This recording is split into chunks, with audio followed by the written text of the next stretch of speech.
ಉಡುಪಿ ಕಲ್ಸಂಕ ರಾಜಾಂಗಣ ವಾಹನ ನಿಲುಗಡೆ ಸ್ಥಳದ ಬಳಿ ನಿರ್ಮಾಣ ಹಂತದಲ್ಲಿರುವ ಕನಕ ಮಹಲ್ ವಾಣಿಜ್ಯ ಸಂಕೀರ್ಣ ಕಟ್ಟಡದ ನೆಲಮಹಡಿಯ ಕೊಠಡಿಯಲ್ಲಿ ಅಪರಿಚಿತ ಗಂಡಸಿನ ಶವ ಪತ್ತೆಯಾದ ಘಟನೆ ನಡೆದಿದೆ. ಶವವು ಸಂಪೂರ್ಣ ಕೊಳೆತು ಹೋಗಿದ್ದು ವ್ಯಕ್ತಿ ಮೃತಪಟ್ಟು 1 ತಿಂಗಳು ಕಳೆದಿರಬಹುದೆಂದು ಅಂದಾಜಿಸಲಾಗಿದೆ.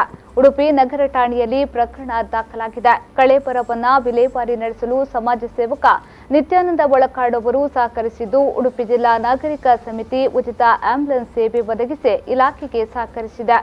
ಇನ್ನು ಕಳೇಬರದ ಸನಿಹ ಪರ್ಸೊಂದು ಲಭ್ಯವಾಗಿದ್ದು ಅದರಲ್ಲಿ ಆಸ್ಪತ್ರೆಯ ಚೀಟಿ ಇರುವುದು ಕಂಡುಬಂದಿದೆ. ಶ್ರೀಧರ್ ಭಟ್ ಅಜ್ಜರಕಾಡು ಜಿಲ್ಲಾಸ್ಪತ್ರೆಯಲ್ಲಿ ಕಳೆದ ಜುಲೈ 10ರಂದು ಒಳರೋಗಿಯಾಗಿ ದಾಖಲಾಗಿ 8 ದಿನಗಳ ಕಾಲ ಚಿಕಿತ್ಸೆಯನ್ನ ಪಡೆದು ಜುಲೈ 18ರಂದು ಬಿಡುಗಡೆ ಹೊಂದಿರುವ ಮಾಹಿತಿ ನೀಡುವ ಆಸ್ಪತ್ರೆಯ ಚೀಟಿ ಲಭ್ಯವಾಗಿದೆ.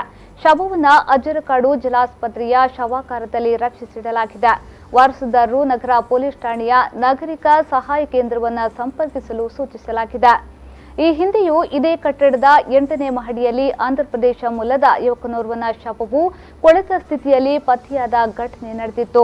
ಇವಾಗ ಇದೇ ಕಟ್ಟಡದಲ್ಲಿ ಪತ್ತೆಯಾಗಿರುವ 2ನೇ ಶವ ಇದೆಂದು ತಿಳಿದು ಬಂದಿದೆ. ಕಟ್ಟಡದ ಮಾಲೀಕರು ಸೆಕ್ಯೂರಿಟಿ ಗಾರ್ಡ್ ನಿಯೋಜಿಸಬೇಕೆಂದು ಸಾರ್ವಜನಿಕರು ಆಗ್ರಹಿಸಿದ್ದಾರೆ.